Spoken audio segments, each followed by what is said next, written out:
Ini sebenarnya minggu yang lalu sudah kita sama-sama baca, cuman setelah saya lagi buat pertanyaan untuk saudara Trevor, itu saya coba dalami lagi dan saya melihat ini luar biasa. Kalau kemarin saya tidak berani untuk menjadikan suatu gambaran contoh dan contoh saingan, tapi pada kesempatan ini saya berani untuk menyatakan ini adalah contoh dan contoh saingan pengalaman perjalanan calon-calon 144 ribu. Ya, oke. Okay?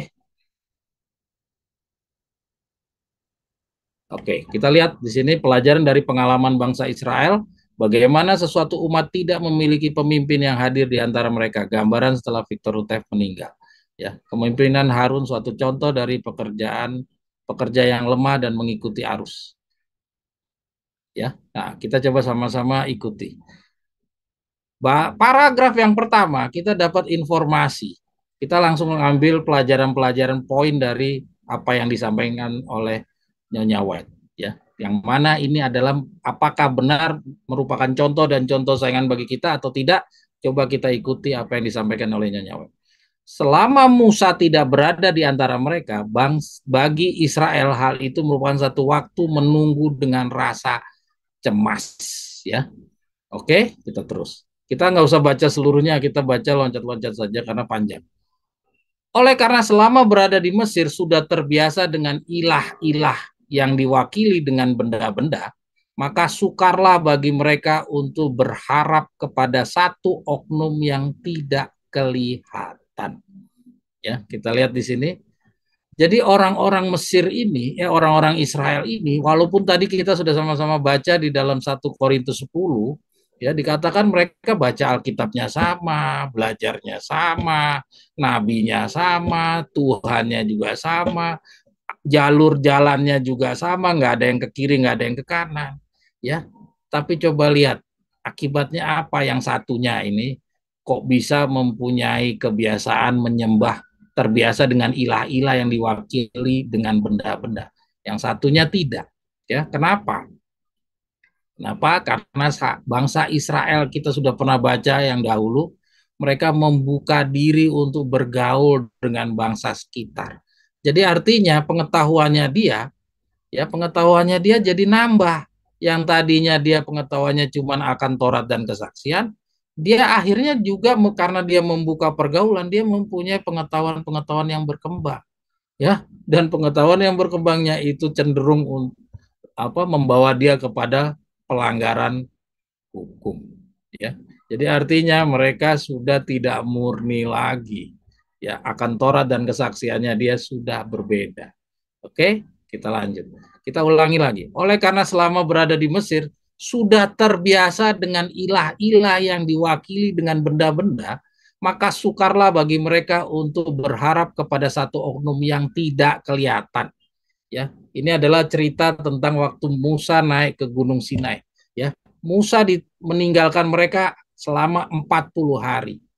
Ya, jadi sama dengan 40 harinya Yesus mendampingi murid-muridnya Yesus, ya, mempersiapkan mereka untuk mendapatkan roh suci hujan awal. Yang tadi kita sudah lihat di gambarnya. Ini adalah sama dalam lambang hal yang sama. Nanti kita lihat apakah kesimpulannya saya ini menyimpulkan ini adalah contoh saingan kepada 40 hari yang sama, apakah benar ataukah saya yang nambah-nambah atau saya kurang-kurang. Silakan nanti saudara teliti sendiri. Ya, kita lihat di sini yang pertama, orang-orang ini tidak terbiasa mempunyai pemimpin yang tidak kelihatan. Mereka sudah terbiasa waktu di Mesir mempunyai ilah-ilah yang diwakili dengan benda-benda. Ya, ini harus kita hitamkan karena ini akan jadi dasar untuk kita memahami lebih lanjut.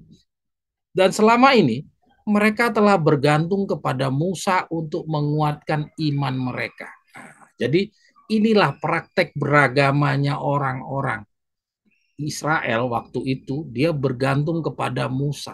Jadi ketika Musanya tidak ada, mereka kebingungan, ya. Mereka tidak biasa untuk berharap kepada yang tidak kelihatan. Jadi karena tidak biasa untuk bergantung kepada yang tidak kelihatan, mereka cari-cari, ya. Itu yang kita baca dari sini. Selama waktu menunggu itu, ya, 40 hari sesuai dengan para nabi dan bapak jilid 1 halaman 351. ayat 3, paragraf yang ketiga ya itu ya. Ya. Sebenarnya ada kesempatan bagi mereka untuk merenungkan hukum Allah yang sudah mereka dengar itu, dan untuk menyediakan hati mereka untuk menerima kenyataan yang lebih jauh yang dapat diberikannya kepada mereka. Mereka tidak mengambil waktu untuk hal itu. Dan andai kata mereka telah berusaha mencari pengertian yang lebih jelas akan tuntutan Allah itu dan merendahkan hati di hadapannya, mereka akan terlindung dari pencobaan. Hal ini terutama sekali terjadi di antara bangsa campuran itu, ya.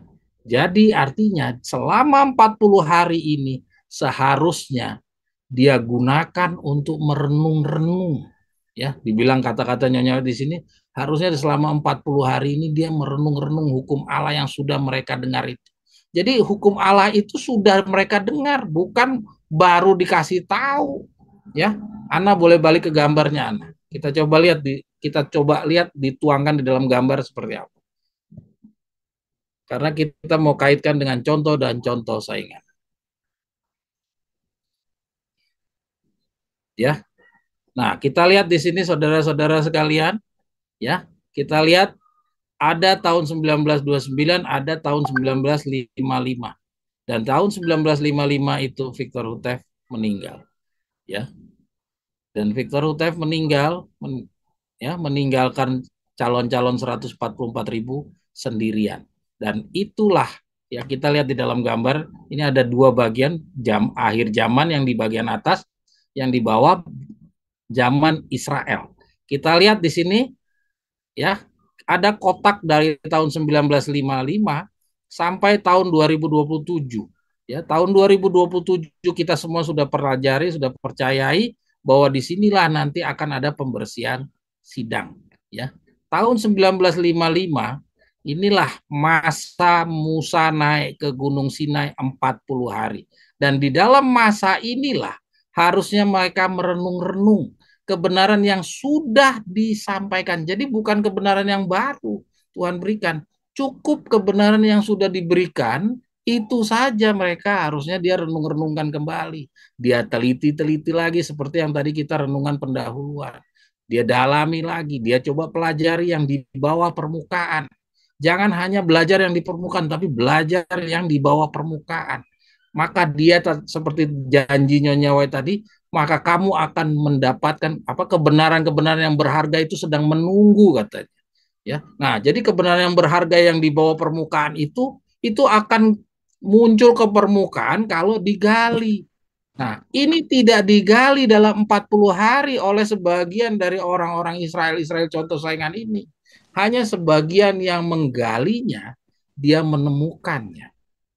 Dan dia buktikan bahwa benar ini adalah kebenaran berharga. Ya, oke, kita coba lihat kepada penjelasan Nyonya White tadi. Kita lanjut kepada penjelasan Nyonya White, ya.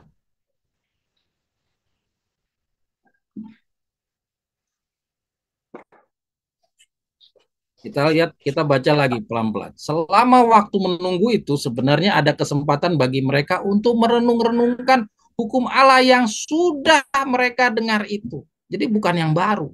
Dan untuk menyediakan hati mereka untuk menerima kenyataan yang lebih jauh yang dapat diberikannya kepada mereka. Ya Tuhan bisa berikan kepada dia kalau dia mau. Masalahnya ini ada yang mau menerima, ada yang nggak mau menerima. Mereka tidak mengambil waktu untuk hal itu. Nah, jadi 40 hari ini diabaikan sama mereka. Dan andai kata mereka telah berusaha mencari pengertian yang lebih jelas akan tuntutan-tuntutan Allah itu dan merendahkan hati di hadapannya, mereka akan terlindung dari pencobaan. Nah, jadi artinya di dalam 40 hari ini ada pencobaan. Ya, di dalam 40 hari ini dari tahun 1955 itu ada pencobaan. Pencobaan apa itu? Nanti kita akan ikuti. Ya, hal ini terutama orang-orang yang nggak mau merenung-renung ini adalah orang-orang yang dari bangsa campuran. Ya, kenapa bangsa campuran ini yang jadi masalah? Karena bangsa campuran ini dia membawa budaya waktu dia belum menerima pekabaran. Ya, dia masih membawa budaya Mesir-Mesirnya di dalam otaknya. Jadi seperti yang tadi kita sampaikan, yang kita sama-sama katakan, bahwa mereka selain akan Taurat dan kesaksian, mereka ternyata juga gara-gara bergaul, membuka diri, mereka mencampur-campur kebenaran itu dengan pengetahuan-pengetahuan yang merupakan pelanggaran hukum pada dasarnya. Ya, itu adalah karena bangsa campuran. Ya, kita lanjut, nanti ada bangsa campuran, ada bangsa Israel yang sebenarnya. Nanti akan ditunjukkan sama Nyonya Wet semuanya. Kita terus. Orang banyak sudah bertekad tidak lagi mau menunggu akan Musa. Nah, jadi mereka tidak mau menunggu akan Musa. Jadi artinya dengan kata lain, ya nanti kita akan lihat nanti di akhir Victor Utep akan Nyonya Wet akan tunjukkan siapa Musa ini, lambang siapa. Musa ini adalah lambang Yesus. Jadi artinya dia nggak mau nunggu bagaimana Yesus kasih petunjuk, ya dia nggak peduli sama petunjuk-petunjuknya Yesus. Terus akhirnya dia akan membuat suatu langkah dengan cara-cara berpikirnya mereka sendiri. Ya, kita terus. Merasa tidak berdaya oleh karena tidak hadirnya pemimpin mereka. Nah, jadi mereka merasa nggak berdaya. Padahal sebenarnya dia punya pemimpin yang tidak terlihat. Ya, mereka telah kembali kepada tahayul-tahayul mereka yang dulu. Nah, jadi artinya orang-orang ini beragamanya setelah Victor Utef meninggal, balik lagi cara-cara beragamanya yang waktu dahulu. Ya, cara-cara beragamanya yang dahulu itu bagaimana sih? Nanti kita akan teruskan. Bangsa campuran itu adalah yang pertama-tama telah bersungut-sungut dan bersikap tidak sabar. Dan mereka lah pemimpin dalam kemurtatan yang terjadi selanjutnya. Di antara benda-benda yang dianggap oleh orang-orang Mesir sebagai lambang ilahi, mereka adalah lembu dan anaknya. Nah, jadi orang-orang yang tidak sabar ini, dia tidak mau menerima kepemimpinan yang tidak kelihatan. Dia butuh.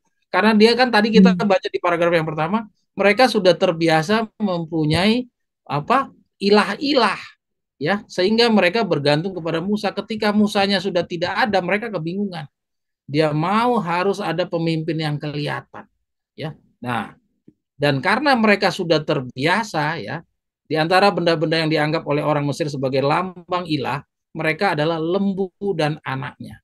Jadi kenapa kok bukan patung Musa, bukan patung wajah Musa yang dia tampilkan, tapi kenapa kok yang dia buat adalah lembu emas, ya, anak lembu emas. Kenapa? Karena dia dipengaruhi oleh budaya-budaya yang sebelumnya.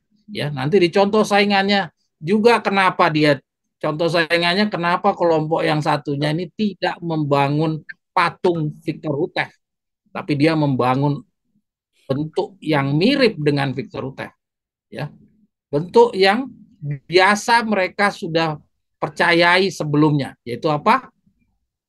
Nanti kita akan lihat, ya. Dan adalah atas anjuran mereka yang sudah pernah mempraktekkan bentuk penyembahan berhala ini, ya. Jadi artinya kenapa mereka memilih lembu anak lembu anak lembu emas, ya, karena mereka sudah terbiasa, ya. Mereka mendengarkan anjuran mereka yang sudah pernah mempraktekkan bentuk penyembahan berhala ini di Mesir, di mana sekarang telah dibuat dan disembah satu patung anak lembu, ya. Kita coba lihat, orang banyak menghendaki satu patung untuk melambangkan Allah dan memimpin mereka sebagai pengganti Musa. Ya, jadi artinya patung lembu emas ini sebagai lambang pengganti, ya, pengganti Allah dan sebagai penggantinya Musa. Oke, kita lihat ke dalam gambaran. Ana boleh ke gambarnya dulu, Ana.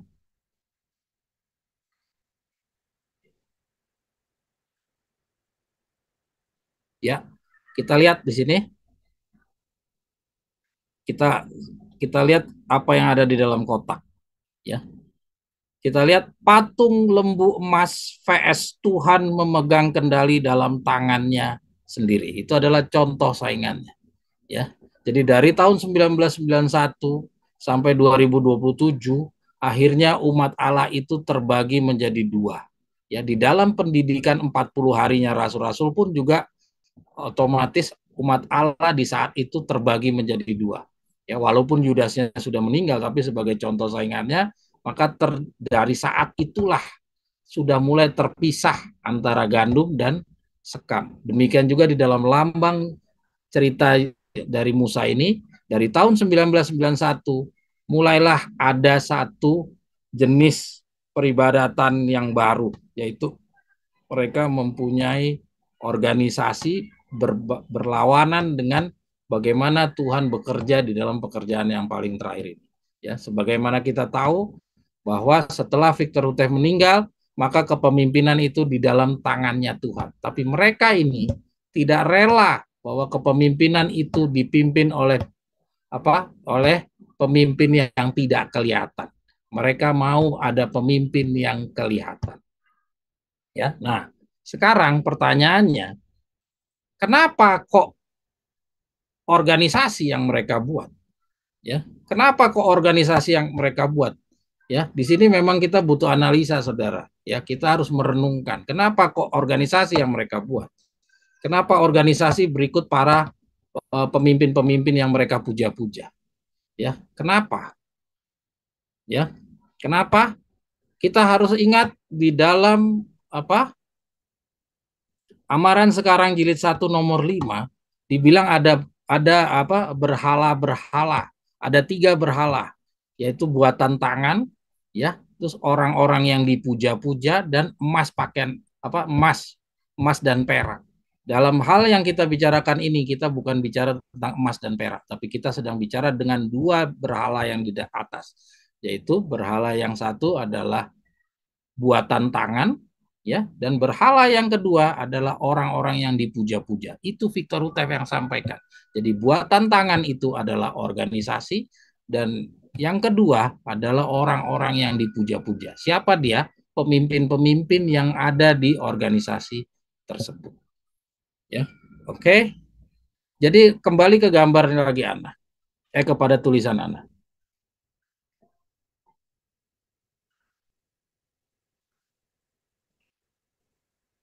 Ya. Nah, kita coba amati. Kenapa kok orang-orang ini dalam contoh dan contoh saingannya beda sekali? Di contohnya mereka bikin patung lembu emas, di contoh saingannya kita simpulkan kepada pembuatan organisasi, ya, kepada pembuatan organisasi dan orang-orang yang dipuja-puja. Boleh ke catatannya, Ana? Ada catatan di bawah, Ana. Nah, nih. Alasan mengapa bentuk patungnya tidak wujud manusia, Musa tetap wujud manusia Musa, tetapi pemilihannya kepada patung lembu emas adalah karena disesuaikan dengan bagaimana mereka yang sebelumnya pernah melakukan penyembahan berhala di Mesir. Ya, tadi kita udah sama-sama baca ya. Terus yang kedua, contoh saingannya di masa kita akhir zaman juga demikian. Mengapa tidak mereka membuat patung yang menyerupai Victor Hutev? Adalah karena sama dengan bangsa Israel. Mereka membuat sesuatu yang telah mereka biasa lakukan saat sebelum mereka bergabung dengan pekabaran tongkat gembala. Dan bentuk biasa umum di dunia, ya, orang-orang ini adalah bekas-bekas orang Advent, adalah perlunya wadah atau tempat. Jadi dia butuh ada tempat naungan, ya, untuk mereka bergantung. Dan tokoh-tokoh, atau kita lebih lanjut baca ke dalam buku Amaran sekarang jilid 1 nomor 5 dikatakan, berhala-berhala apakah yang akan dimusnahkan? Segala berhala yang dapat berjalan. Oleh karena itu, maka mereka itu adalah orang-orang yang dipuja-puja dan banyak orang. Mereka berikut semua orang yang memuja-muja mereka itu akan berlari-lari ke dalam lubang-lubang gunung dan ke dalam gua-gua ke dalam tanah. Hanya mereka yang telah membuang segala berhala itu yang akan luput. Di dalam ayat-ayat ini, 3 jenis berhala telah disebutkan. Yang pertama, segala perbuatan tangan manusia. Yang kedua, orang-orang yang dipuja-puja. Dan yang ketiga, emas, perak, dan yang disembah-sembah. Ya, ini yang tadi saya sampaikan, bahwa yang kita bicarakan di sini adalah yang 2 bagian yang di depan. Ya, segala perbuatan tangan manusia. Jadi ini bukan Tuhan yang buat. Jadi bentukan mereka yaitu dia bikin organisasi kembali di tahun 1991, itu bukan Tuhan yang membuat. Bukan Tuhan juga yang mengizinkan untuk dibuatkan itu. Tidak ada petunjuk apapun. Tidak ada petunjuk apapun yang mengarahkan kita untuk membentuk organisasi. Ya. Yang kedua, orang-orang yang dipuja-puja. Dan inilah ya, inilah bentuk-bentuk berhala-berhala akhir zaman. Inilah bentuk-bentuk dari patung lembu emasnya orang di akhir zaman. Ya, jadi orang-orang pada umumnya sudah terbiasa menggantungkan kepada Musa. Ya, di akhir zaman juga demikian, orang-orang itu membiasakan karena sudah terbiasa bergantung kepada pendeta. Mari kita tanya pendeta, mana Wako Texas, mana gereja saudara? Ya, adakah saudara punya kantor pusat? Saya pernah waktu di gereja Mamuju pernah ditanya, saya akan gabung dengan saudara, saya akan belajar bersama saudara, tapi saya mau tanya, saudara punya kantor pusat nggak? Saudara punya pemimpin nggak yang saya bisa gantungi? Ya, itu yang mereka tanya. Jadi artinya gambaran pertanyaan orang Advent itu menggambarkan inilah budaya orang-orang waktu dia masih di Advent. Dan budaya orang-orang yang masih di Advent ini dibawa ke dalam Davidian. Dan ketika pemimpinnya meninggal, yaitu Victor Hutem meninggal, itu sama dengan lambang 40 hari, mereka kebingungan karena mereka tidak biasa mempunyai pemimpin yang tidak kelihatan. Ya, sehingga mereka mencari bentuk-bentuk yang bisa menggantikan keberadaannya Victor Hutem, dan dia bentuklah bentuk yang mirip dengan Musa, ya, dan contoh saingannya yang mirip dengan apa yang Victor Hutem buat, karena dia tidak rela kehilangan seorang Victor Hutem, sehingga dia beli lagi Wako Texas, dia bikin lagi organisasi yang sama, dia gunakanlah buku keimamatan sebagai landasan daripada organisasi yang dia buat. Ya, oke, kita lanjut ke bawah. Ada nggak sih petunjuk Nyonya White yang memperlihatkan hal tersebut dari cerita ini? Ya, kita lanjut. Selagi Musa bepergian, nah ini kita lanjut aja. Ini kita nggak cerita tentang Harunnya, ya. Mereka harus mempunyai sebuah patung. Nah, itu kita lihat. Mereka harus mempunyai sebuah patung sebagai penggantinya, ya. Jadi ini karakter mereka tuh, mereka minta harus ada patung sebagai penggantinya karena mereka udah terbiasa bergantung kepada manusia. Jadi di dalam periode yang paling terakhir ini kita ingat kita tidak diizinkan untuk bergantung kepada manusia, ya, saudara. Lanjut. Dalam kemelut seperti ini diperlukan orang yang teguh. Ya, ini kita sudah baca yang lalu, 2 minggu yang lalu. Ini cerita tentang kelemahannya Harun. Saya tidak bicarakan tentang kelemahannya Harun, kita fokus tentang lambang contoh dan contoh saingannya kita. Lanjut, Ana. Lanjut juga, Ana.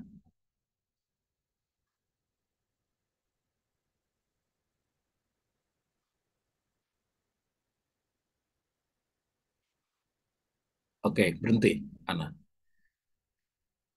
Oke, jadi karena Musa tidak ada, karena Victor Hutev tidak ada, ya, pekerjaan itu hanya digantikan oleh Harun-Harun, maka ketidakadaan pemimpin itu membuat orang-orang ini tidak menghargai Harun, ya, sehingga dengan tidak menghargai Harun, ya, maka mereka meminta untuk dibuatkannya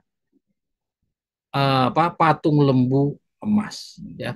Dan contoh saingannya juga demikian. Setelah Victor Hutev meninggal, itu tidak ada tokoh yang selevel dengan Victor Hutev, ya. Yang ada hanya Nyonya Hutev, dan Nyonya Hutev pun sendiri yang akhirnya juga ikut serta di dalam lambang dari pukulan yang mematikan itu. Dia membubarkan organisasi. Jadi mulai dari tahun 62, ya. Tahun 62 malah mereka itu kebingungan.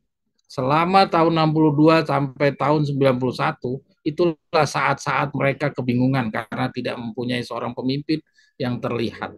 Ya, mereka tidak menghargai Harun-Harun yang ada di saat itu. Ya, jadi mereka tidak lagi mempunyai seorang figur seperti Victor Hutev yang tegas. Dia tidak mempunyai figur seorang yang seperti Musa yang tegas. Ya, itu yang kita dapatkan dari beberapa paragraf cerita tentang Harun. Oke, lanjut. Nah, ini ya, itu adalah tentang kepelesiran. Jadi artinya dalam 40 hari ini masuklah segala macam budaya-budaya berpikirnya yang ditambah-tambah dan dikurang-kurang. Ya, budaya-budaya yang dulu dia pakai waktu dia masih di Advent dibawa ke dalam Davidian. Ya, itu yang terjadi di dalam 40 hari ini. Ini ya, itu juga yang kita bisa amati sendiri. Setelah Victor Rutev meninggal, maka orang banyak membawa agama-agamanya, budaya-budaya beragamanya ke dalam budaya beragama di dalam kelompok Davidian. Ya. Allah sebenarnya dapat menghentikan pergerakan itu dari awalnya, tapi ia membiarkan hal itu berlaku sampai ke puncaknya, agar ia dapat memberikan pelajaran dalam hukumannya terhadap penghinaan dan kemurtatan. Nah, saudara bisa lihat, sebenarnya pada tahun 91 itu organisasi dibuat. Pada dasarnya sebenarnya Tuhan bisa saja langsung menghancurkan. Ya, sama halnya patung lembu emas itu sebenarnya Tuhan bisa kalahkan langsung, hancurkan langsung. Ya. Padahal lebih mudah Tuhan untuk menghancurkan daripada nunggu Musa 40 hari. Ya, pada akhirnya 40 hari Musa kan turun, kita baca Musa menghancurkan kan. Tapi kenapa kok Tuhan tunggu sampai Musa yang turun? Karena Tuhan punya waktu. Ya, Tuhan sudah punya rencananya sendiri. Ya. Nah, demikian juga dalam cerita ini, dalam contoh dan contoh saingannya, Tuhan membiarkan mereka membuat patung akhir zamannya. Ya. Mereka membuat organisasinya tahun 91. Ya, Tuhan biarkan dan mereka tunggu apa Tuhan tunggu sampai kepada puncaknya. Jadi artinya sekarang ini kita belum melihat sampai di puncak. Jadi bagaimana ini nanti ke usaha-usaha mereka dengan organisasinya ini, kita melihat jumlah mereka ya sekarang udah ratusan ya. Sekarang mereka lagi kumpul di puncak. Ini jumlah mereka udah sangat-sangat banyak ini. Tapi ini belum sampai di titik puncaknya. Sesuai kata-kata Nyonya White ini, akan sampai di puncaknya baru Tuhan akan memberikan hukumannya. Dan ini adalah nanti akan menjadi suatu pelajaran dalam hukumannya terhadap penghinaan dan kemurtatan. Kita coba baca catatan yang saya sudah sampaikan. Dalam contoh di atas terlihat sebenarnya Tuhan dapat saja mengambil tindakan tegas secara langsung, namun dikatakan ia membiarkan hingga tiba puncaknya. Maka sebagai contoh saingannya di akhir zaman pun kita harus bersabar melihat keberadaan bentuk organisasi palsu berikut dengan orang-orang yang dipuja-puja, puja-pujanya. Terhadap kapan Tuhan akan melakukan tindakan jawabannya adalah sesuai rencananya yang telah dibukakan kepada kita, yaitu saat di Yeskel pasal 9. Ini juga menggambarkan bahwa kelompok seperti David Kores yang dahulu mencoreng nama Davidian bukanlah contoh saingan dari lambang pengalaman bangsa Israel ini. Karena terhadap mereka Tuhan langsung mengambil tindakan. Kenapa saya kaitkan dengan David Kores? Karena jangan sampai kalau kita diskusi dengan mereka, ya, kita diskusi dengan mereka bisa saja orang mengatakan bukankah ini sudah terjadi di zamannya David Kores? Ya, David Kores itu bukan sebagai contoh saingan daripada ceritanya Musa ini. Ya, David Kores juga membentuk kelompok-kelompoknya yang sendiri. Dia membentuk dengan cara-caranya sendiri. Dia melakukan satu interpretasi sendiri. Dia membuat kelompok bersenjata, melatih orang-orang. Ya, nah mereka ini Tuhan langsung binasakan saat itu juga. Tuhan tidak tunggu-tunggu, Tuhan tidak tunda-tunda. Tidak ada pelajaran yang Tuhan mau dapatkan dari pribadi David Kores ini. Artinya dia ini bukan contoh saingan daripada lambang cerita Musa ini. Oke, kita lanjut. Selama 40 hari sementara Musa berada di atas gunung bersama, oke, selama 40 hari sementara Musa berada di atas gunung bersama Allah, setan sibuk membangkitkan kebimbangan, kemurtatan, dan pemberontakan. Ya, nah ya. Jadi selama 40 hari ini mereka sibuk. Ya, sekarang kita coba lihat ke dalam gambar anak.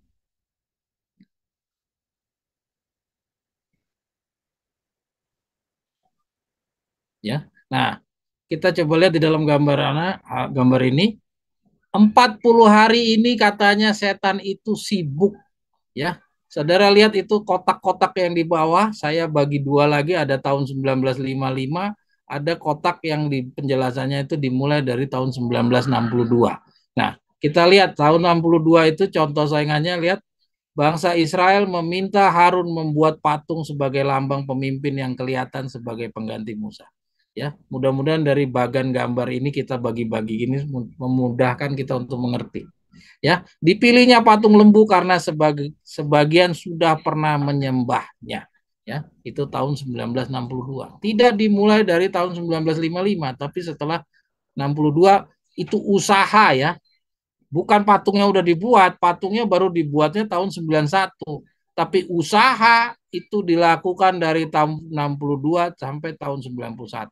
Tapi usahanya setan itu tidak berhenti sampai organisasinya berdiri. Tapi usahanya setan itu sepanjang 40 hari. Dan puncaknya dari usaha setan itu dibuatnya organisasi. Dan melalui organisasi ini, setan, balik lagi anak ke tulisannya anak. Setan melakukan apa? Kita lihat di sini.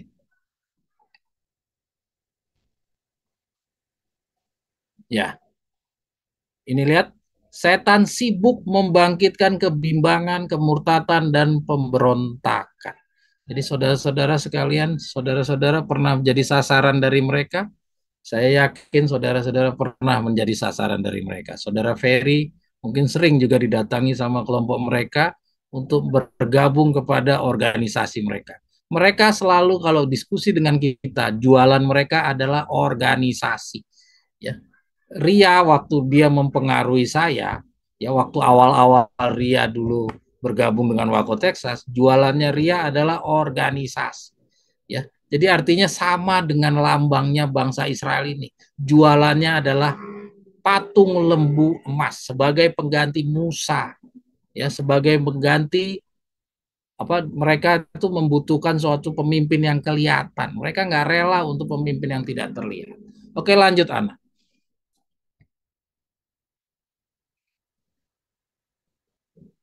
Nah, di sini di paragraf yang berikutnya ini ditunjukkan kepada kita, ia akan terus menggunakan cara ini sampai kepada akhirnya.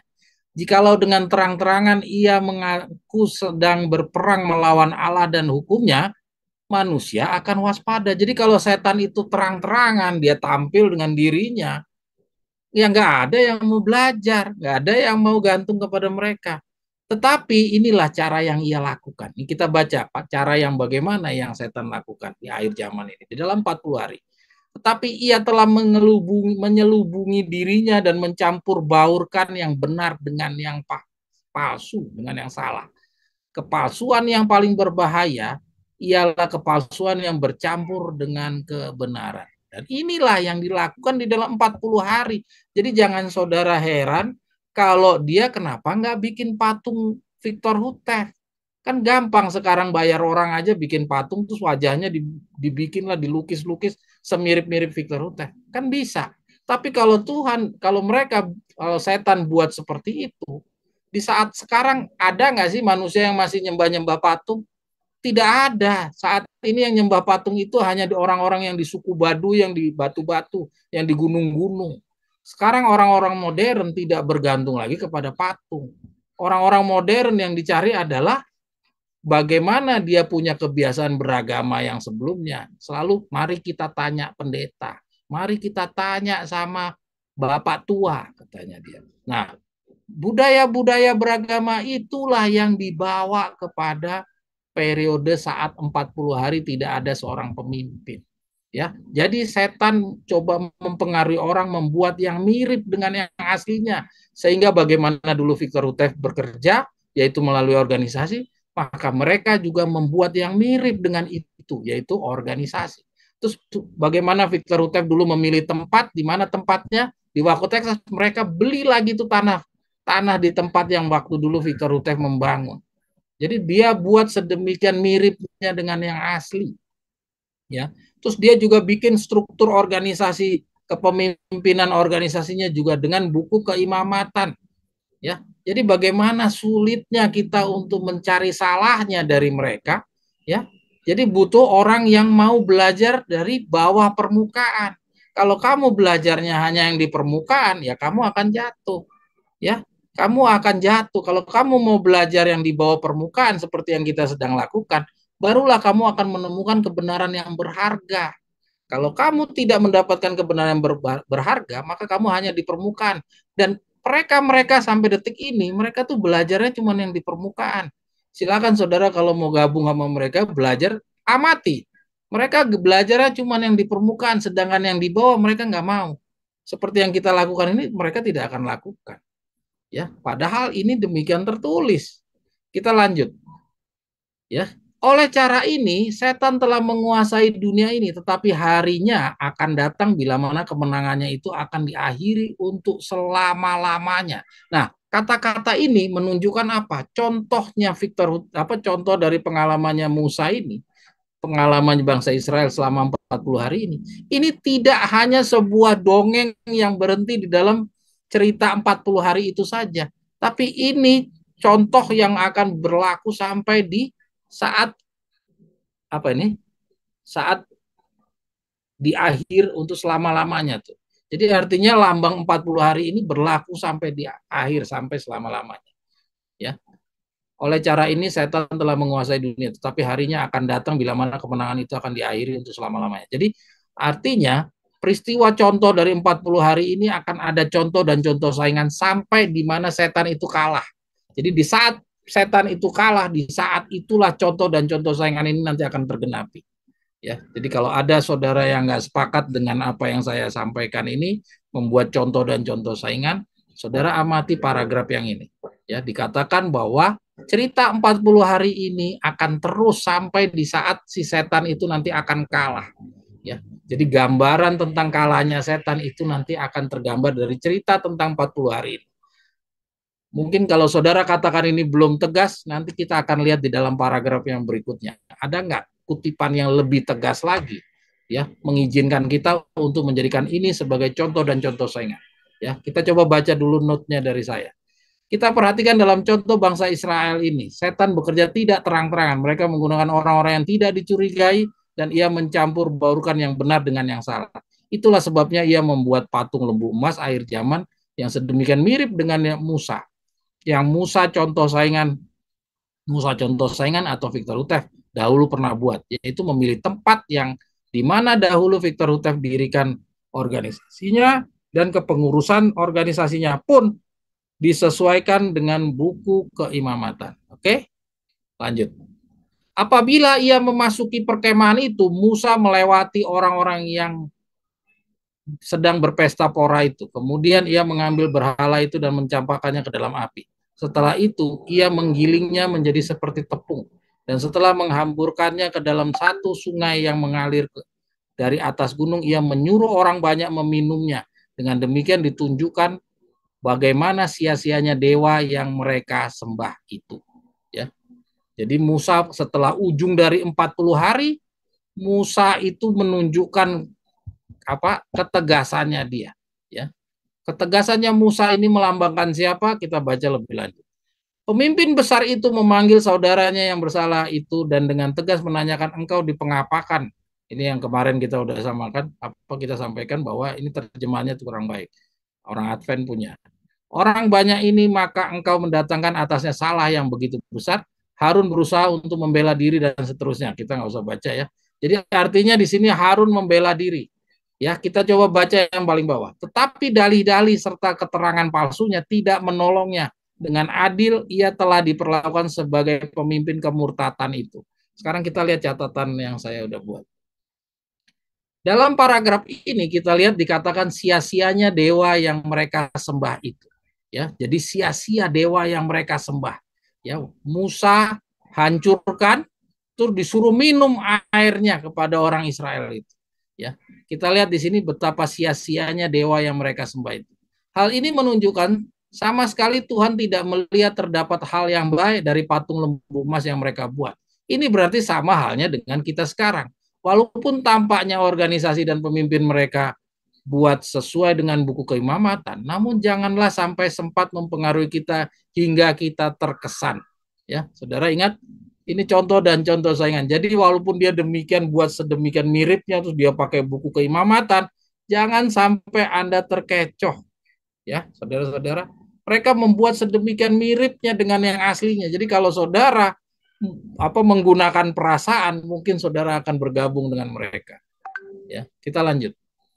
Selanjutnya kita lihat juga kata-kata dalih-dalih.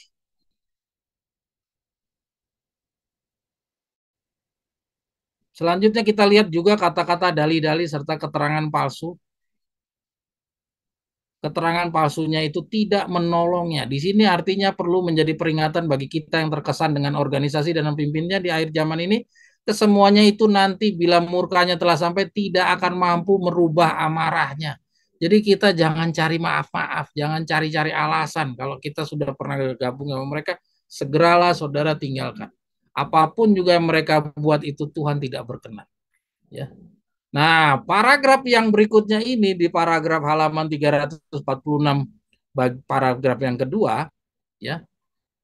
Di halaman 346 paragraf yang kedua kita lihat di sini Musa adalah satu lambang daripada Kristus. Nah, jadi saudara lihat, boleh Anda kembali ke gambar Anda. Jadi saudara, kenapa di 2 minggu yang lalu saya belum berani mengatakan ini contoh dan contoh saingan, saya masih pakai asumsi. Tapi setelah saya pelajari lebih lanjut lagi, ada paragraf ini mengatakan bahwa Musa adalah lambang Kristus. Jadi saudara lihat di dalam gambar, sebagaimana yang kita sudah pahami bahwa nanti di akhir zaman ini, ya, bahwa kita tahu bahwa nanti akan ada kedatangan Yesus yang tiba-tiba di dalam Ka'bah. Ya, di dalam kedatangan yang tiba-tiba ke Ka'bahnya itu kita tahu itu adalah tahun 2027. Dan di tahun 2027 itu kita tahu bahwa Tuhan akan menyampaikan murkanya. Dia akan memisahkan gandum dari sekam dan lalang dibinasakan bersama-sama. Ya, maaf, gandum dan sekam dan lalang dibinasakan bersama-sama pada saat kedatangannya Yesus yang tiba-tiba di dalam Ka'bah. Ya, nah, kedatangannya Yesus yang tiba-tiba ke Ka'bahnya ini, sebagaimana yang tadi disampaikan dalam cerita 40 hari ini, ternyata sama. Yesus itu dilambangkan dengan Musa. Jadi kita tahu, kita masuk ke paragraf yang berikutnya, anak. Paragraf yang berikutnya kita coba baca.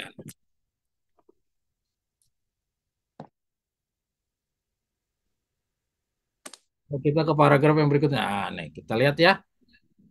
Kita lihat Musa adalah satu lambang daripada Kristus. Jadi kalau Musa dia ujung dari 40 hari dia datang terus langsung dia melakukan murkanya, ya, dan ujungnya adalah 3.000 orang mati di dalam ujung dari 40 hari, maka itu adalah sama dengan bagaimana waktu Yesus di tahun 2027 datang ke Ka'bahnya. Mari kita baca paragraf yang berikutnya.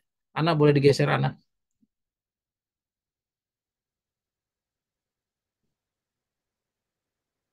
Nah, kita lihat nih. Sambil berdiri di pintu gerbang perkemahan itu, Musa telah memanggil orang banyak. Siapakah yang memihak Tuhan? Biarlah ia datang kepadaku. Mereka yang tidak ikut dalam kemurtatan harus berdiri di sebelah kanan Musa. Mereka yang bersalah tetapi sudah bertobat di sebelah kiri. Saudara lihat, kita garis bawahi. Ada dua jenis orang yang selamat, yaitu mereka yang tidak sama sekali menyembah patung lembu emas, dan mereka yang bersalah tetapi sudah bertobat di sebelah kanan. Jadi yang sebelah kiri dan sebelah kanan dan sebelah kiri ini adalah orang-orang yang nantinya selamat. Ya. Terus yang berikutnya kita lihat, perintah itu didapati bahwa suku bangsa Lewi tidak ambil bagian dalam penyembahan berhala itu. Nah, jadi calon-calon 144.000 yang benar-benar murni ya adalah bangsa Lewi. Tapi dari antara yang calon-calon 144.000 yang benar ini, ya tidak juga lepas dari ada orang-orang yang dulunya pernah bersimpatik dengan patung lembu emas ini. Tapi Tuhan masih memberikan kesempatan untuk dia bertobat. Jadi di dalam 40 hari ini, akan ada orang-orang Lewi yang murni-murni menolak, dan ada orang-orang yang pernah bergabung dengan organisasi. Jadi artinya, teman-teman kita yang sekarang ini ada di Waco, Texas, itu masih ada peluang mereka untuk suatu saat nanti untuk bertobat, ya, untuk meninggalkan patung-patung lembu emas mereka, ya, tapi harus di dalam periode 40 hari ini. Kalau dia sudah lewat dari 40 hari ini, ya sudah tertutup pintu kasihan bagi mereka. Ya, kita lanjut. Dari antara suku-suku lainnya, banyak yang sekalipun mereka telah berdosa, sekarang menyatakan pertobatan mereka. Oh, itu yang tadi yang kedua. Tetapi satu kelompok yang besar, nah, kelompok yang besar ini kebanyakan dari bangsa campuran itu, yang telah mendesak untuk dibuatnya patung itu. Dengan keras kepala tetap bertahan dalam pemberontakan mereka. Saudara ingat, Kelompok yang besar ini bukan lalang ya, saudara-saudara sekalian. Dalam cerita tentang contoh 40 hari ini cuma cerita tentang gandum dan sekam. Ya, jadi dari antara sekam ini ada yang bertobat. Tapi sebagian yang besarnya, kelompok yang paling paling terbesar dari sekam-sekam ini, mereka tetap keras dengan pendiriannya. Ya, di sini nggak bicara tentang lalang, saudara ya. Kita lanjut. 3.000 orang tuh banyaknya tanpa memandang pangkat, suku, bangsa ataupun sahabat. Pemimpin-pemimpin dalam kejahatan itu dibinasakan. Tapi semua orang yang bertobat dan merendahkan diri telah dibiarkan hidup. Ya, jadi ini adalah Ana boleh geser dulu ke atas, ada bagian yang saya mau ceritain. Geser sedikit Ana. Jadi saudara lihat kedatangannya Musa dari ujung 40 hari. Oke, berhenti Ana. Ya, saudara lihat kedatangannya Musa dari ujung 40 hari ini. Ini adalah sama dengan kedatangannya Yesus ke Ka'bahnya. Dia memisahkan antara gandum dan sekam. Dia memisahkan antara gandum dan lalang. Ya, demikian juga yang dilakukan oleh Musa. Ya, kita lihat di sini. Cuman perbedaannya di mana? Kita coba mari kita baca di sini. Jangan sampai Anda terkecoh karena ada orang yang terkecoh dengan yang namanya pembantaian ini, siapa yang harus mengambil bagian. Mari kita baca sama-sama. Di dalam nama Tuhan Allah Israel, Musa sekarang memerintahkan mereka yang ada di sebelah kanannya, yang telah memelihara diri mereka bersih daripada penyembahan berhala. Ya, jadi orang-orang Lewi ini dikasih perintah sama Musa untuk menghunus pedangnya dan membunuh semua orang yang berkeras dalam pemberontakan. Maka pada hari itu matilah daripada bangsa itu kira-kira 3.000 orang banyaknya.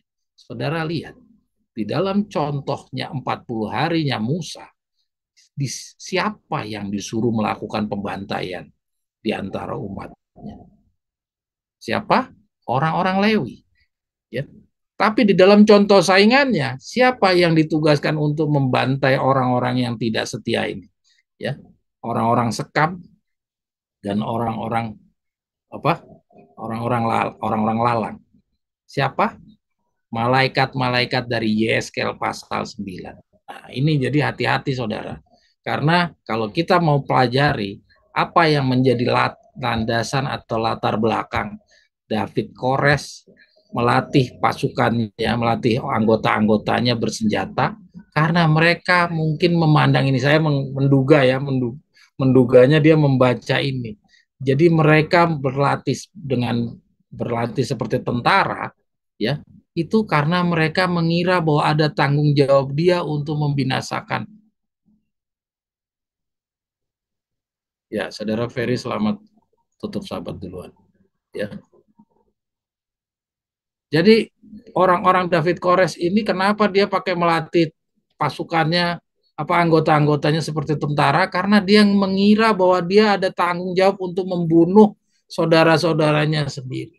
Ya, ini jangan sampai kita menyimpulkan seperti itu. Tugas itu sama hal, kembali lagi kita harus ingat tugas Yeskel pasal 9 itu tidak dipercayakan kepada manusia. Ada petunjuknya yang disampaikan oleh Nyonya White seperti itu.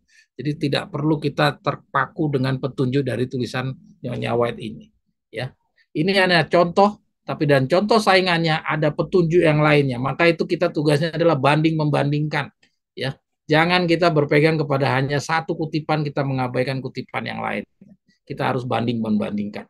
Cocokkan dengan Alkitab dan kesaksian tadi. Kalau tidak cocok itu artinya salah. Jadi kan kita udah baca di renungan pendahuluan. Oke, lanjut. Waktunya tidak lama lagi bila mana Allah akan bangkit untuk membenarkan wewenangnya yang telah dihina. Karena sesungguhnya Tuhan keluar dari dalam tempatnya hendak membalas segala kesalahan orang isi dunianya. Yesaya 26 ayat 21. Tetapi siapa gerangan akan menderita hari kedatangannya? Dan siapa tahan berdiri apabila kelihatanlah ia? Maleakhi 3 ayat 2. Ya. Nah, saudara lihat di dalam cerita 40 hari ini, Nyonya White menjelaskannya ya dengan Maleakhi 3 ayat 2. Jadi artinya apa?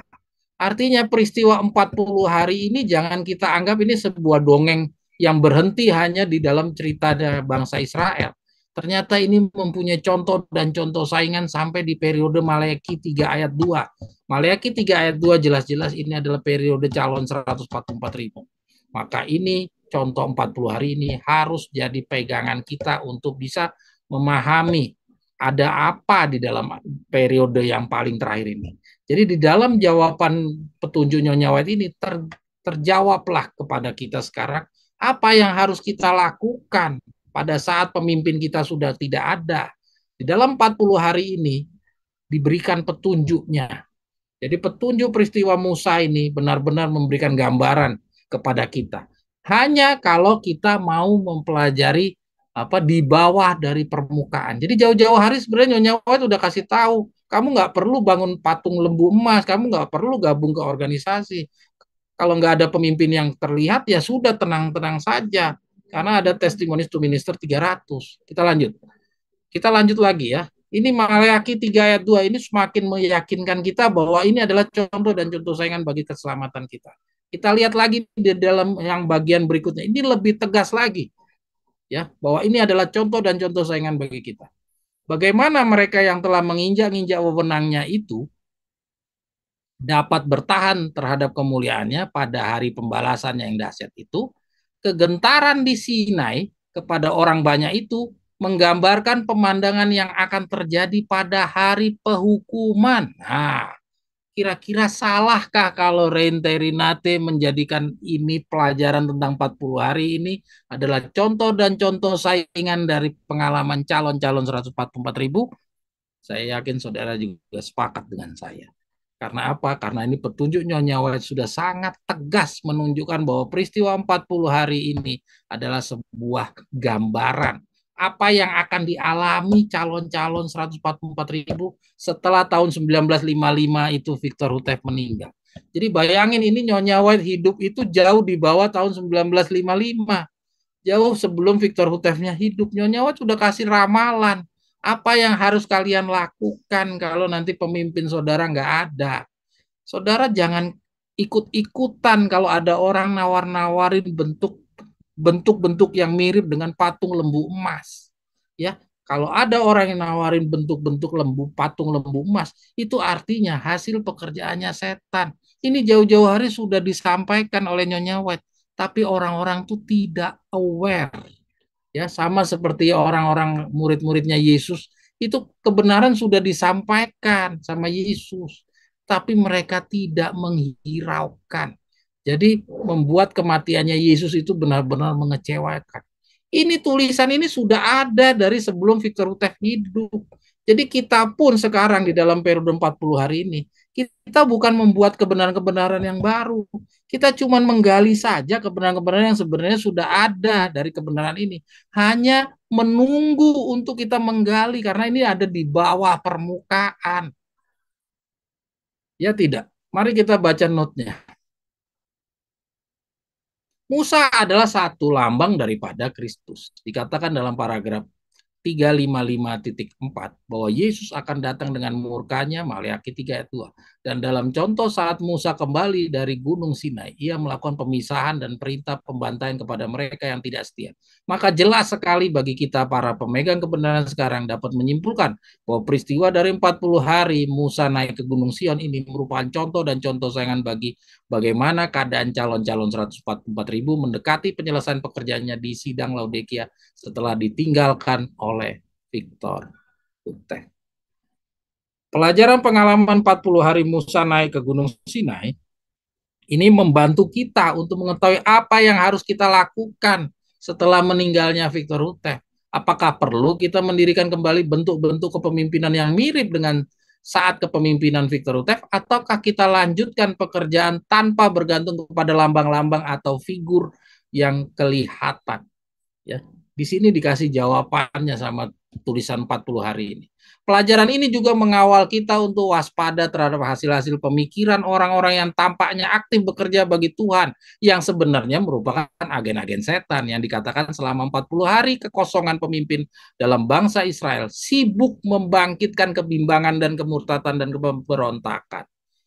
Dibuatnya patung lembu emas yang merupakan contoh saingan dari dibuatnya organisasi berikut orang-orang yang dipuja-puja, bila kita kaitkan dengan jawaban Victor Hutef dalam pertanyaan nomor 4, buku tanya jawab nomor 1, maka dimungkinkan inilah yang dimaksudkan sebagai bahaya yang kedua, sebagai kelanjutan dari bahaya yang pertama, penggenapan pukulan mematikan dari buku pembina Gedung Putih. Karena secara logika, yang sama dengan adanya buah-buah pertama juga harus ada buah-buah kedua. Maka demikian pula dengan bahaya yang akan dihadapi para pemegang kebenaran sekarang di akhir pekerjaan bagi sidang. Nah, ini nanti ya. Nanti kita coba buka ke pertanyaan nomor 4. Apakah memang ada kok ada bahaya kedua, ada bahaya yang pertama? Ini Enco mengada-ngada ini. Nanti kita coba lihat yang tertulis. Semua kita belajar yang tertulis, saudara-saudara. Kita tidak belajar pakai pikiran sendiri. Kita lanjut. Ya, jadi artinya sebenarnya jauh-jauh hari sudah ada Nyonya White sudah ngasih tahu dari buku para nabi dan bapa. Victor Hutef juga di dalam pertanyaan nomor 4 sudah ngasih tahu jauh-jauh hari ada bahaya yang terbesar pertama. Bahaya yang terbesar pertama itu apa? Ya, bahaya yang terbesar kedua memang dia tidak bicara. Cuman karena udah dia bilang ada bahaya yang pertama, maka kita punya penyimpulan, ya. Maka sama halnya kayak ada buah-buah pertama harus ada buah-buah kedua, maka ada bahaya yang kedua, ya. Tapi yang kita harus pahami dulu bahaya yang pertama itu yang mana. Nanti kita akan buka tanya jawab nomor 4. Melalui pelajaran dari pengalaman 40 hari Musa naik ke Gunung Sinai ini, kita sekarang dapat melihat dapat lebih memahami kata-kata Ellen G. White berikut ini. Nah, ini udah mau terakhir-terakhir nih, saudara. Ya, Testimonies to Minister 300. Sekarang kita coba baca betul-betul baik-baik apa sih yang ada di dalam Testimonies to Minister 300. Ya, selama ini kita sudah baca, kita kira waktu kepemimpinan Victor Hutef itulah Testimonies to Minister 300 telah digenapi. Ternyata belum sepenuhnya digenapi di zaman Victor Hutef. Barulah setelah Victor Hutef meninggal, ya, sebagai lambang dari 40 hari Musa naik ke Gunung Sion, di sinilah baru benar-benar kita pahami bahwa kata-kata ini seperti apa penggenapannya. Mari kita baca pelan-pelan. Marilah aku beritahukan kepadamu bahwa Tuhan akan bekerja dalam tugas yang terakhir ini dalam suatu cara yang sangat berbeda daripada yang biasa. Nah, ya. Waktu Victor Hutef masih hidup, caranya berbeda dari yang biasa enggak? Caranya Victor Hutef pakai organisasi, pakai markas besar, ya, pakai organisasi, pakai markas besar, ya. Terus masih ada tokoh pemimpin yang terlihat. Apa bedanya dengan pergerakannya Nyonya White? Apa bedanya dengan John Knox, John Wesley, Alexander Campbell, dan Martin Luther? Apa bedanya dengan di zamannya Yesus? Apa bedanya dengan kepemimpinan bangsa Israel dulu? Selalu ada pemimpin yang kelihatan, ya. Nah, baru di dalam periode yang paling terakhir ini, di saat 40 hari, barulah kita sekarang pahami seperti apa sih pekerjaan yang dikatakan berbeda dari yang biasanya. Mulai dari air bah, selalu Tuhan punya pemimpin yang kelihatan. Baru di periode 40 hari ini benar-benar di luar dari kebiasaan. Makanya mereka kaget semua. Mereka minta harus ada pemimpin yang kelihatan. Mereka menuntut dibuatkan patung lembu emas. Karena mereka nggak biasa beragama dengan cara yang begini. Yang nggak ada seorang yang figur yang dihormati itu. Nggak ada. Mereka minta itu. Ya, tanpa disadari teman-teman di Waco Texas ini sebenarnya sedang menggenapi cerita peristiwa 40 hari ini. Ya. Dan dalam suatu cara yang akan bertentangan dengan setiap perencanaan manusia tuh. Ya. Jadi bagaimana Tuhan akan bekerja paling terakhir ini benar-benar di luar dari rencana manusia. Karena rencana manusia selalu harus ada leadernya, harus ada pemimpin 70 orang, ada pemimpin 100 orang, harus ada pemimpin begini-begini di dalam imamat. Di buku keimamat kan kira-kira seperti itu, ya. Itu adalah rencana-rencana yang akhirnya menjadi rencana manusia. Karena Tuhan gunakan cara yang lain dengan cara itu. Tuhan tidak lagi pakai buku keimamatan. Buku keimamatan udah berakhir, selesai setelah Sakaria 13 ayat 6, Tuhan tidak pakai lagi buku keimamatan. Ya, Tuhan tidak lagi punya pemimpin 70 orang, Tuhan tidak mempunyai pemimpin atas 10 orang atau berapa orang. Tuhan bekerja di dalam pengendalian tangannya sendiri. Dan sedihnya memang nggak kelihatan. Ya, kalau saudara-saudara nggak suka dengan pemimpin yang nggak kelihatan, ya sekarang inilah yang kita hadapi. Ya, jadi itulah tidak heran kenapa orang kok beramai-ramai pindah kepada Waco Texas, karena mereka nggak biasa beragama tanpa pemimpin yang kelihatan. Akan ada kerja, akan ada kelak orang-orang di antara kita yang selalu ingin mengontrol pekerjaan Allah. Ya, karena apa? Karena Tuhan punya cara beda dengan cara mereka, maka mereka ingin ngatur-ngatur. Harusnya begini dong, harusnya begini dong, harusnya begini.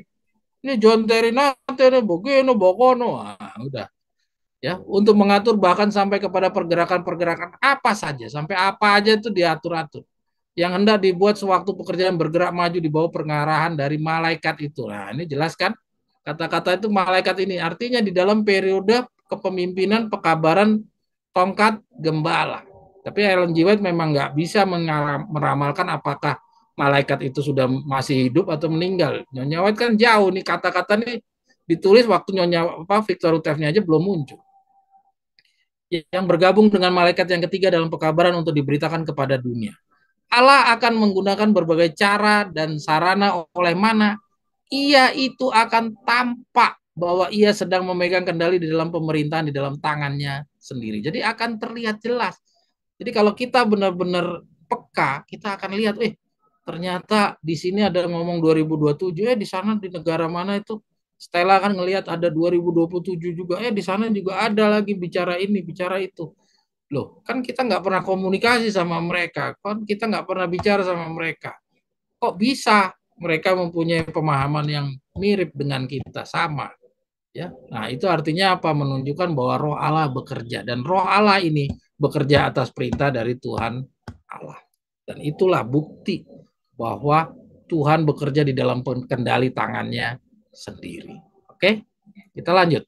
Para pekerja akan dibuat kagum. Nah, ya, kalau kita mau peka seperti tadi, kita renung-renungkan bagaimana Tuhan bekerja, maka kita akan lihat bahwa Tuhan punya pekerjaan ini mengagumkan. Ya, dia bilang para pekerja akan dibuat kagum oleh sarana-sarana yang sederhana. Jadi Tuhan pakai cara-cara yang sederhana yang akan digunakannya untuk memulai dan menyempurnakan pekerjaan pembenahannya. Jadi dia nggak perlu pakai orang-orang pakai dasi, orang pakai waduh yang pentereng-mentereng, nggak ada. Tuhan pakai cara-cara yang di luar dugaan. Saudara tahu bagaimana Tuhan selalu menggunakan cara-cara yang di luar dugaan? Gideon, saudara tahu bagaimana Tuhan memilih 300 orang dari 3.000 atau berapa itu? Dari 12.000 kalau nggak salah. Cuman Tuhan pilih 300 orang. Bagaimana Tuhan cuman memilih suruh orang-orang itu ke tepi air, ke tepi danau, suruh minum. Ya, demikian juga bagaimana Tuhan menyuruh Ishak memilih istri, istrinya diukur dengan apa? Karena dia mau memberikan minum kepada apanya itu, ontanya Ishak.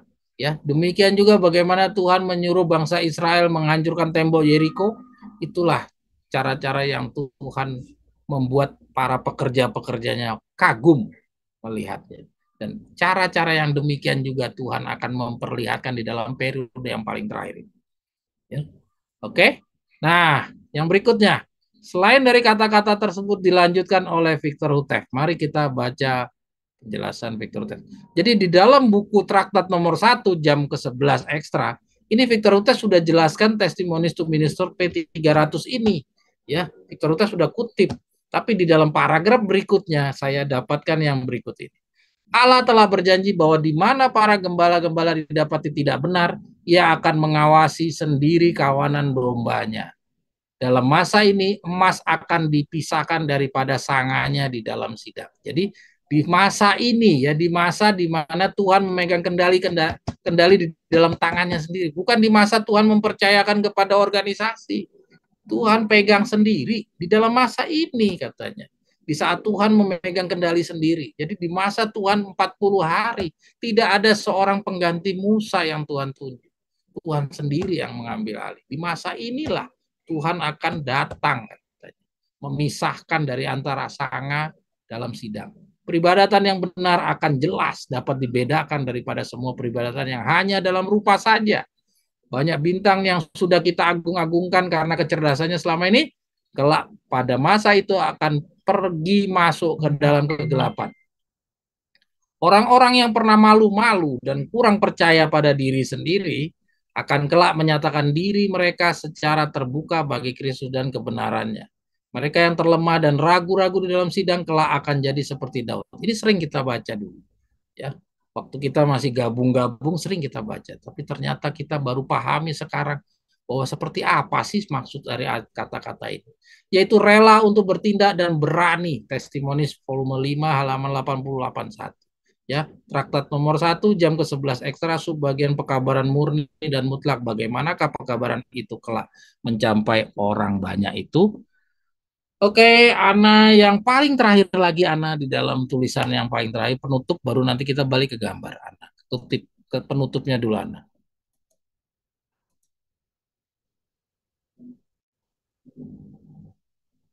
Ke penutupnya dulu baru nanti kita kembali ke poin yang keenam Ana.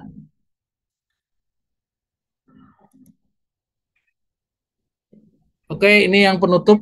Ya, nanti habis itu kita balik lagi ke yang keenam.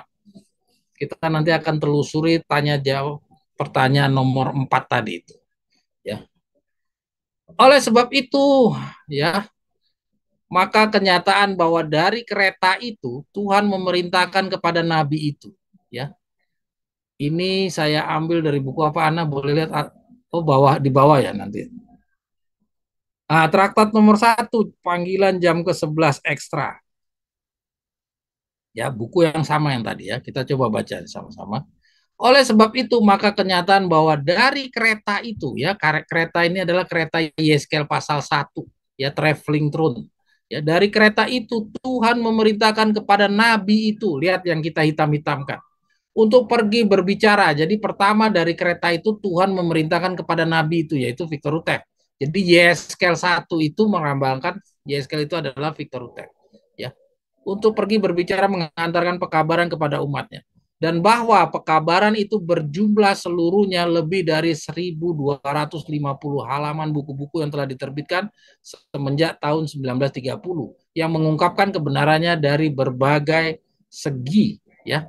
Jadi artinya dari kereta itu, dari traveling throne yang Tuhan gunakan, ya, di mana Tuhan itu duduk di salah satu tahtanya, di dalam tahta kereta berjalan itu, Tuhan telah memimpin untuk memerintahkan nabinya bekerja memberikan pekabaran sejak tahun 1930, ya. Coba lihat, jadi kereta itu sudah ada dari tahun 1930. Ya, oke. Kita terus. Kita terus. Ana boleh geser Ana. Ya. Ya itu sudah datang, ya. Oh kita baca aja ya. Sorry sorry Ana, nggak usah digeser deh. Kita baca aja, nggak usah yang hitam-hitamnya aja, ya. Yang mengungkapkan kebenarannya dari berbagai segi, mengungkapkan dengan sungguh-sungguh bahwa kereta itu walaupun tidak terlihat oleh mata, seperti akan halnya orang muda yang tidak dapat melihat kereta-kereta itu yang menutupi gunung-gunung, 2 Raja-Raja 6 ayat 17, iya itu sudah datang. Jadi keretanya Tuhan itu sudah kelihatan dari tahun 1930. Dan karena kereta itu sekarang sudah ada di sini, maka ia itu tentunya harus menjadi alat ilahi yang melaluinya sebagai suatu markas pusat pergerakan, ya. Jadi dari tahun 1930 kereta berjalannya Tuhan itu sebenarnya sudah ada di dunia dan itu sebagai markas pusat pergerakan, ya. Tuhan sedang memerintah dan mengarahkan pekerjaannya dan melaluinya juga ia akan berbuat begitu sampai Injil kerajaan ini kelak diberitakan di seluruh dunia menjadi suatu kesaksian kepada segala bangsa. Lalu datang kesudahan. Ya. Kesudahan itu tidak masuk akal bagi mereka yang mengatakan di manakah janji kedatangannya, karena semenjak dari segala nenek moyang jatuh tertidur, segala perkara berlanjut seperti biasa semenjak dari permulaan kejadian. Tapi orang-orang yang sudah lama menunggu itu, yaitu kepada mereka yang akan mengatakan, nah inilah Allah kita, sudah lama kita menantikan dia, maka ia akan menyelamatkan kita. Ya. Geser lagi anak ke atas sana. Saudara lihat, markas besar itu, saudara-saudara, bukankah Waco Texas sekarang ini dia sibuk dengan markas besar itu? Ya, Bukankah itu yang diminta sama orang-orang Israel ketika Musa tidak ada? Bukankah itu yang diminta sama orang-orang Waco Texas? Dia butuh markas besar yang bisa kelihatan, ya. Dan padahal sebenarnya Tuhan sudah punya dari tahun 1930. Jadi sebenarnya nggak perlu lagi nggak perlu lagi mereka tuh kebingungan waktu Victor Utef tuh organisasinya dibubarkan. Karena apa? Pada dasarnya Tuhan punya markas besar itu tidak terganggu dengan pembubaran tahun 1962. Jadi kalau saat ini mereka sibuk dengan markas, ya, markas pusat pergerakan, sebenarnya Tuhan sudah lakukan, cuman nggak kelihatan. Kesedihannya kita itu karena apa? Mereka selalu minta yang kelihatan. Dan ini sudah jauh-jauh hari Victor Utef sudah berikan kepada kita. Betapa sedihnya Nyonya White dan Victor Utef kalau dia bisa bangkit hari ini, dia melihat, waduh nih orang-orang kok ternyata manusia-manusia ini sebenarnya adalah orang-orang penyembah berhala. Dan inilah kita kembali kepada gambaran. Dan inilah hasil dari pendidikan 3,5 tahun. Jadi pengetahuan ke gambar yang sebelumnya, ke gambar yang tadi. Jadi inilah gambaran kalau orang di dalam 3,5 tahun saja pengetahuannya, dia tidak mau mendapatkan pengetahuan dari hasil dari kebenaran yang di bawah permukaan. Ya, dia cuma mau ngambil yang ada di atas permukaannya, jadinya kayak begitu. Padahal kalau dia mau meneliti seperti yang tadi Stella sampaikan di kutipan awal sekali kita belajar, kalau dia mau meneliti, dia akan menemukan mutiara-mutiara yang kececer, dan mereka menemukan apa tadi, kebenaran-kebenaran berharga sedang menunggu, cuman tinggal nunggu apa, tinggal mereka mau ngambil atau enggak gitu. Ya, sekarang kita coba ke nomor 6 Anda. Pertanyaan nomor 4. Ya, kita coba menjawab yang tadi gambar tadi. Ya, saudara, ini udah selesai. Kita coba lihat, ternyata Victor Huta sebenarnya jauh-jauh hari dan Nyonya White sudah ngasih tahu gambarannya di dalam 40 hari itu, kalau nggak ada Victor Huta itu harus bagaimana. Jadi mereka nggak usah kebingungan, mereka sekarang ini kayak nggak punya induk. Ya, kayak kayak anak ayam tidak punya induk, kebingungan lari sana lari sini. Sebenarnya nggak perlu kalau mereka itu mau belajar mendalam. Oke, sekarang kita bisa lihat bahwa keberadaan organisasi Waco Texas pada dasarnya sangat-sangat lemah kalau kita mau belajar dari kebenaran yang lebih mendalam, yang tidak hanya di permukaan. Tadi kita lihat dari contoh, ya, dari ramalan peristiwa tentang 40 hari. Ya, sekarang kita lihat dari petunjuk-petunjuk, cukup banyak petunjuk-petunjuk. Kita lihat. Jadi Victor Hutan sebenarnya jauh-jauh hari udah kasih petunjuknya. Kita lihat di sini, ya. Ini yang sudah kita pernah bahas, ya. Petunjuk yang pertama, ada 11 petunjuk yang saya coba susun ini kepada saudara sekalian. Mungkin saudara nanti gali-gali lagi, ketemu lagi. Nih, alasan perlunya organisasi untuk mengatur bantuan terhadap pekerjaan untuk meneruskan tugas ke daerah-daerah. Alasan manajerial, bukan alasan kerohanian. Ya, ini yang pertama. Oke, lanjut. Ya, jadi ini semua saya sampaikan kepada, saya buat pertanyaan kepada Trevor.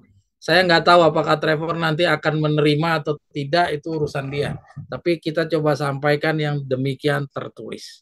Ya, semua ini adalah demikian tertulis. Dia bisa buka sendiri bukunya. Paradoks besar. Sekarang ini saya katakan bahwa Allah tidak menaruh sesuatu kekuasaan raja apapun di dalam barisan kita untuk mengontrol cabang ini atau itu daripada pekerjaannya. Oke? Kita lihat Tuhan tidak mengangkat seorang raja apapun, ya. Ini di dalam buku Paradoks dari gambar pasukan pasangan kuda, kuda Teji dan kuda Daud, ya.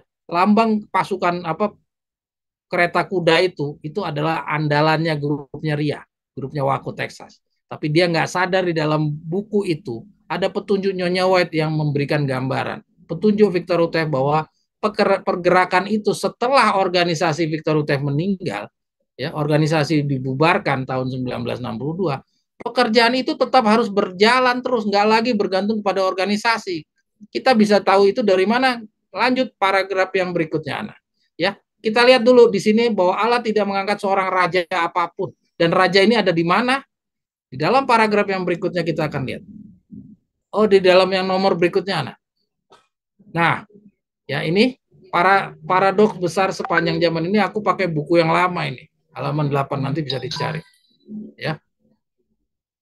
Nah, ini lihat. Ya, yang berikutnya ini meninggikan karunia pemerintahan dan karunia lidah itu sedang menarik kereta dari bagian belakang dan sedang berjalan menuju ke arah yang keliru. Ya. Nah, ini halaman 8. Nah, yang di poin yang keempat itu baru kejawab. Rajanya itu siapa? Rajanya itu siapa? Ya. Nah, di sini raja yang tadi Tuhan tidak mengangkat seorang raja apapun itu, ternyata raja itu di dalam cerita ini ada di mana? Raja itu ada di mana?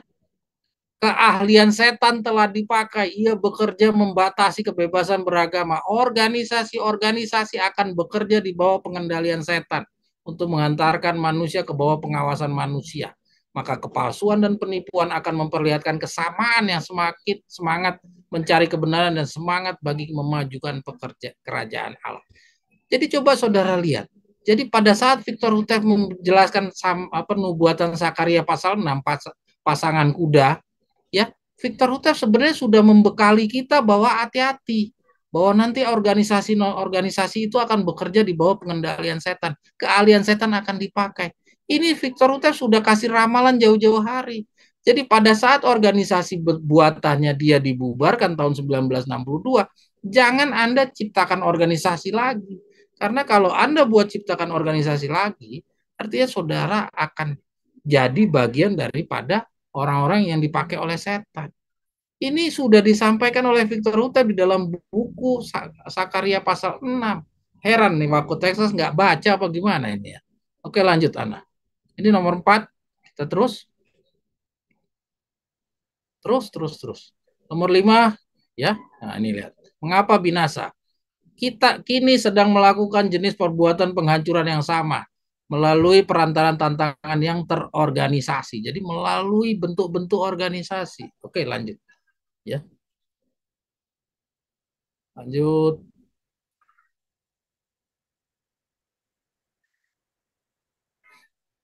Ya, ini. Tetapi pun pemberian kartu keanggotaan itu hanya perkara biasa bahwa kartu itu sama sekali tidak mengandung arti apa-apa. Ya, itu Victor Hutef tuh sampaikan. Tapi grupnya Waco Texas membesar-besarkan bahwa kartu keanggotaan itu menentukan keselamatan. Coba, siapa yang sesuai dengan kebenaran, siapa yang tidak. Oke. Nah, sekarang kita masuk ke pertanyaan nomor 4. Oh ini, buku 4 pertanyaan ya.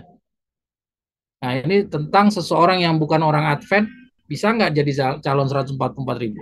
Kalau dia dijawab oleh Victor Hutef, sangat dimungkinkan kalau dia mau menerima pekabaran tongkat gembala. Ya, jadi artinya nggak perlu kartu keanggotaan. Ya, oke lanjut. Nah, yang ke-8 inilah yang tadi yang kita coba bahas sebagai pukulan yang pertama, apa sebagai bahaya yang pertama. Oke, kita lanjut langsung. Jadi di dalam pertanyaan nomor 4 ini ada pertanyaan apakah setan itu menyerang secara individu atau secara organisasi. Ini sudah pernah kita bahas ya. Kita sudah pernah bahas, cuman ada bagian yang saya pandang perlu kita tajamkan ya. Kita ingat bahwa pertanyaan nomor 4 ini dijawab sama oleh Victor Hutef bukan ditujukan kepada orang Advent, tapi ditujukan kepada para pemegang kebenaran sekarang. Kenapa kok yang ditujukan para pemegang kebenaran sekarang? Karena apa? Karena ada bahaya yang besar, ya. Ada bahaya yang besar yang pertama yang harus mereka akan hadapi, harus siap mereka hadapi. Ya. Bukan orang Advent. Orang Advent nggak perlu diperingatkan ini karena peringatan ini disampaikan kepada para pemegang kebenaran sekarang. Ya, kita lihat di sini. Jawaban Victor Hutef, demikian inilah kembali Tuhan dengan penuh kasih saya menghimbau kepada orang-orang penganut kebenaran sekarang. Jadi yang disarankan oleh Victor Hutef di sini ada para pemegang tongkat gembala. Demikianlah kita saksikan bahwa sungguh pun setan tidak berhasil menjatuhkan setiap anggota secara pribadi, namun dia telah mampu menjatuhkan setiap pergerakan sampai kepada hari ini. Jadi ini peringatan Victor Hutef ini disampaikan kepada para pemegang kebenaran sekarang, bukan kepada orang Advent. Karena para pemegang kebenaran sekarang ini dia akan menghadapi ada serangan setan terhadap pergerakannya, dan pergerakan ini dibilang setiap pergerakan itu setan bisa kalahkan sampai kepada hari ini. Jadi artinya sampai pergerakannya Victor Utev ini juga sebentar lagi tuh juga udah Victor Utev sudah memberikan ramalan bahwa ini sebentar lagi kita juga akan kalah pergerakan ini. Tapi Victor Utev tidak bisa tegaskan karena dia sendiri tidak menyaksikan dari hari ke hari. Ya, dia hanya bisa menyampaikan apa yang ia ketahui sebagai nabi. Ya, kita yang akan menyaksikan dari hari ke hari, kita akan tahu bagaimana penggenapan dari pernyataan-pernyataan Victor Utev ini. Ya, nah kita lihat di dalam paragraf berikutnya. Kalau dikatakan pergerakan jam ke-11 dibilang karena semua pergerakan itu akan dikalahkan oleh setan, ada satu-satunya pergerakan yang tidak bisa dikalahkan oleh setan. Yaitu apa? Pergerakan jam ke-11. Di dalam paragraf ini dijelaskan. Ia harus menang. Walaupun setiap pergerakan yang mendahulunya telah gagal. Nah, kita lihat. Kita perlu garis bawahi walaupun setiap pergerakan yang mendahulunya telah gagal. Nah, kita lihat di sini. Pergerakan jam ke-11 ini pergerakan yang mana? Apakah pergerakannya Victor Utev? Pergerakannya tahun 1991? Ya, ataukah pergerakan yang mana? Kita akan lihat jawabannya di bawah.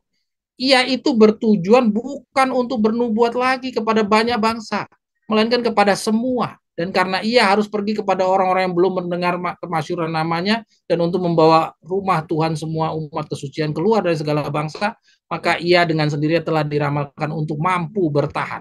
Jadi artinya pergerakan satu-satunya yang tidak bisa dikalahkan setan adalah pergerakan 144.000. Jadi artinya pergerakan-pergerakan yang dikatakan sebelumnya itu selalu gagal, artinya termasuk juga pergerakan apa?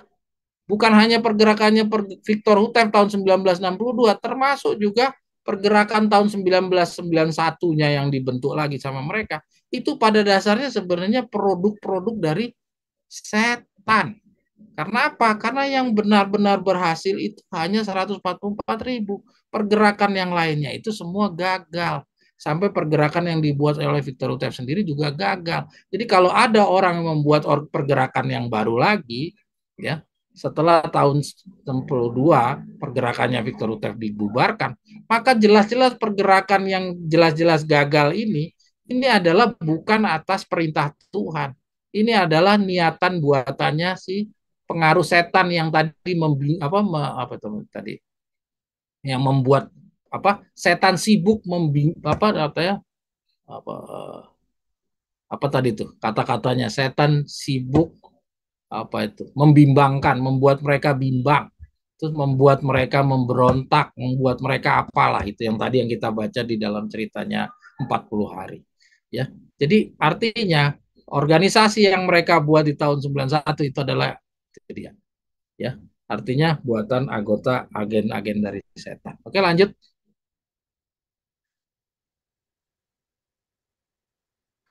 Nah, ini dia yang saya garis bawahi. Maka lebih banyak lagi alasan bahwa para penganutnya harus diuji dan harus terbukti pantas. Jadi kenapa tadi kan dikatakan di dalam 40 hari itu dikatakan Tuhan tuh sebenarnya bisa aja langsung binasakan. Waktu patung lembu emas itu dibuat bisa aja langsung dihancurkan. Tapi Tuhan tidak. Karena apa? Untuk pelajaran katanya. Nah, sama dengan kata-kata Victor Utev di sini. Kenapa kok Tuhan tidak membinasakan lembaga-lembaga atau organisasi buatan manusia ini, ya, sama para orang-orang yang dipuja-puja? Tuhan tidak langsung binasakan. Dewa-dewa berjalan ini tidak Tuhan langsung binasakan. Karena semua itu berguna untuk jadi alat ujian. Semua itu para penganutnya harus diuji dan harus terbukti pantas. Maka itu dengan Tuhan biarkan ini, itu adalah sarananya Tuhan juga untuk melihat kamu ini orang yang pencari kebenaran dari jenis-jenis tanah yang baik atau bukan. Ya, jadi kalau kita cuma mau di permukaan saja pasti kita kalah. Oke, kita lanjut. Oleh sebab itu, apakah yang merupakan bahaya yang pertama dan yang terbesar menghadapi orang-orang penganut kebenaran sekarang di waktu ini? Nah, itu dia kasih tanda tanya terus dia titik. Sebab itu bangunlah hai penganut kebenaran sekarang. Ya, nah jadi para pemegang kebenaran sekarang inilah yang disasarkan oleh jawaban Victor Utev ini. Dan ada yang gantung yang tadi itu, Anda boleh geser ke atas sana. Yang gantung adalah bahaya yang pertama itu, bahaya yang pertama dan yang terbesar menghadapi orang-orang penganut kebenaran sekarang di waktu ini. Menurut saudara, bahaya yang pertama dan yang terbesar menghadapi orang-orang penganut kebenaran sekarang ini apa? Otomatis ini adalah bahaya yang Victor Rutev sudah ramalkan di dalam Pembina Gedung Putih, yaitu sebuah pukulan yang mematikan. Jadi hari-hari jauh sebelum Victor Rutev meninggal, sebenarnya sama dengan Ellen G. White. Victor Rutev tuh dan Nyonya White sudah memberikan bekal. Kalau saya sudah nggak ada, saudara ikuti ya tulisan-tulisan yang saya sudah sampaikan. Jangan abaikan. Banyak tulisan-tulisan yang harusnya saudara pelajari dan ini akan berguna bagi perjalanan sisa saudara. Saudara nggak perlu bikin organisasi lagi. Ya, saudara nggak usah pusing cari-cari tokoh yang kelihatan, ya, figur yang kelihatan. Jalankan saja sesuai dengan petunjuk yang sudah saya sampaikan. Tapi mereka karena sudah terbiasa bergantung kepada manusia dan dia sudah biasa di Mesir menyembah kepada berhala, sama halnya dengan orang-orang yang dulunya bekas Advent ini, biasa tanya pendeta, biasa bergantung kepada markas besar, maka mereka nggak mau diam saja, terus mereka menuntut untuk dibuatkannya patung lembu emas. Ya, kira-kira bahaya yang pertama yang bisa kita dapatkan jawabannya, Victor Rutev kita nggak dapat jawaban dari Victor Rutev, kita lah yang yang menyaksikan dari hari ke hari lah yang bisa melihat. Jadi bahaya yang pertama itu adalah pukulan yang mematikan. Bahaya yang kedua apa? Bahaya yang kedua yang bisa kita simpulkan dari apa yang kita saksikan dari hari ke hari adalah bahaya mereka membuat kembali organisasi tahun 1991. Itulah hasil dari pekerjaan setan dengan sibuk, ya, membuat orang-orang bimbang, membuat orang memberontak. Ya, dan yang berikut-berikutnya nanti saudara bisa baca sendiri. Ya, saya tidak mau mengulas karena waktu sudah terlalu jauh dari jam 6 sore. Oke, kira-kira demikian saudara. Jadi gambar yang tadi silakan nanti dievaluasi kembali, dipelajari. Ya, demikianlah contoh dan contoh saingan dari pelajaran kita. Jadi sekarang kita lengkap. Kita punya contoh dari bagaimana pengetahuan itu diberikan dan juga kita dapat contoh juga bagaimana kepemimpinan Tuhan di saat pemimpinnya tidak ada. Di saat 40 hari Musa tuh naik ke Gunung Sinai, itu bagaimana Tuhan memimpin bangsa Israel ini? Apakah Tuhan menunjuk seseorang pengganti yang selevel dengan Musa? Ataukah Tuhan membiarkan tetap ada pemimpin yang sebagai penerus, yaitu penginjil gembala guru? Ya, kita dapat jawaban dari lambang-lambang kedua cerita tadi, ya, dari rasul-rasul dan dari cerita 40 hari Musa naik ke Gunung Sinai. Mungkin kira-kira itu pembelajaran kita hari ini, hari Sabat ini. Kita tutup Sabat. Mari kita bersatu dalam doa. Saya